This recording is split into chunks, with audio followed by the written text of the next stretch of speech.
speaking of Mel Blanc, for those who don't know, he does. 1961, he was in a major car wreck and went into a coma. Right. And 2 weeks, they could not get him out of that coma. A young neurologist decides, hey, I wonder if I can reach him by talking to a cartoon character. So he asks Bugs, how are you doing? And he responds in this real weak voice. Yes. And I'm curious. I know what he did. You knew the voice that he used, right? Oh, I'm fine, Doc. How are you? That's exactly right.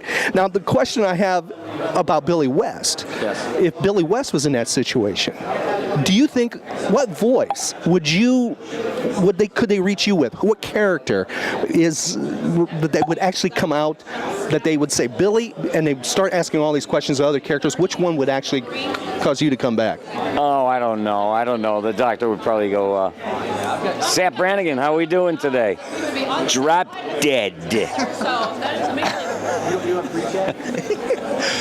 I don't ever want that to happen to Billy. I was just kind of curious which one you actually identify the most with, or as part of that body. I'll be totally honest with you, probably Fry, because that's what I sounded like when I was 25. I was exactly like that, just whiny, nasally, complaining, and I decided to use that voice. I was playing in bands, and I was like, oh man, I broke a string. Now what am I supposed to do? Or I blew up the amplifier. Jeez, why don't I should just have a gun for lunch.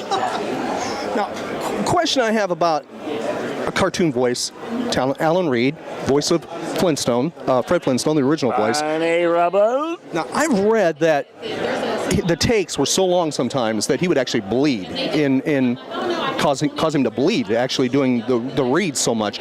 Is there anything that strong on you in your world that they I don't know if people realize it's not a one take. Sometimes you got to take something many, many times, right? Yeah, during Ren and Stimpy, that would be this. That cartoon from 25 years ago was a lot of screaming and yelling, like, hey, Ren, will you button me? You shut up, you fool! Yes, I shall kill you!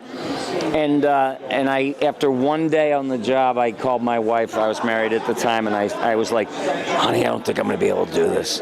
Honest to God, they're just beating the crap out of me, and I sounded like Alex Jones. Yeah.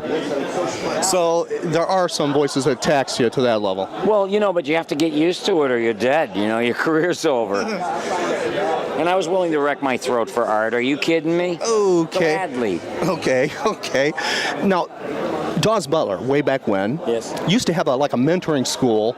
He would take some people in and teach them the craft because he was from the golden age of radio, and he'd teach them radio techniques and stuff that had been lost, and so they could get into the world of animation. Is anybody doing that now? How can somebody actually who's out there going, hey, I really want to do this, and I know you got into radio broadcasting, I did. Our world that we started out in is kind of gone that way. All our heroes, I assume you have the same ones as me vocally. Right. They all came out of radio. They came out of Jack Benny's show, and Mel Blanc was there. All great. Dawes did radio with Stan Freberg. These were all my heroes, and it was like you started out with Theater of the Mind. There's nothing around you to stimulate you, to make you think of anything. It's all got to be going on up here. And that's the reason I loved radio, and I spent a little time in it because that was an opportunity to try to recapture that whole thing. Is there anybody teaching nowadays, to be a voice, cartoon voice, an animated voice, to work in that world like Dawes did for a period of time? Well, there's nothing but teachers now. I'll open up the learning annex and it'll say,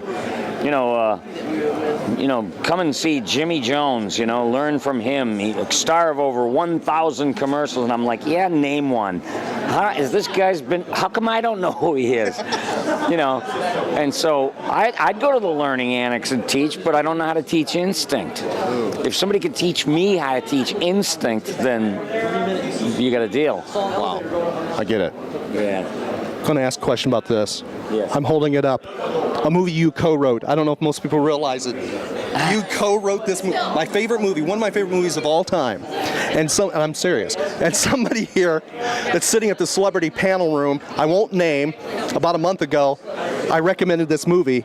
Now this is a what do they call it? Mockumentary? Mockumentary, yeah. He thought it was completely real.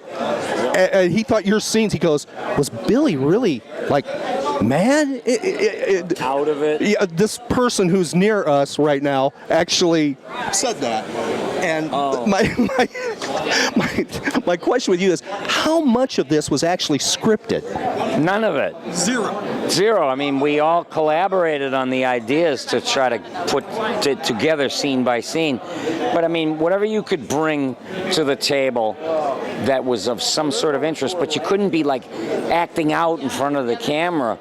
So I had to play it like a Candide, you know, like a total innocent, like, you know, I don't know this world. I know from working in a factory. But then it turns out my grandfather created a particular character, Commander Courage. And so I happen to be the like heir apparent of this character. And everybody else there is trying to appropriate it. And there was my idols, Jonathan Winter, Sid Caesar.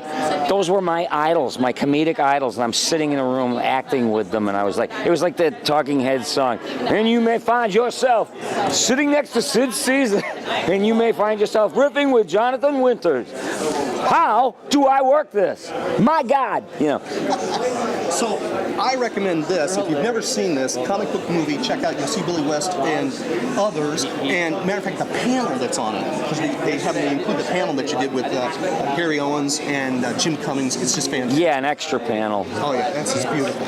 And anybody has an opportunity to see you, visit Billy West wherever he is next. Where are you next, by the way? Do you know off the top of your head? I'm going to go to the Northeast Comic-Con, Comic Expo in, you know, outside of Boston in November, right around Thanksgiving time. So if you get sick of turkey and stuffing and your uncle, you know, drooling and sleeping in the mashed potatoes, there's other things you can do. Do us both a favor and come on down and see me. I'll put a link to that on our website at RileyandKimmy.com. Billy, thank you for being part of this show. I deeply appreciate it. You told me once you were like star-shocked when you met, what is it, I can't remember, it's Gary Owens or somebody, you said that. Yeah, and that's the way I feel about meeting you. Ah, that's so cool. Great guy. Please, You're very inspired. Stay inspired. I love that. Oh, thank you. Thank you, Billy.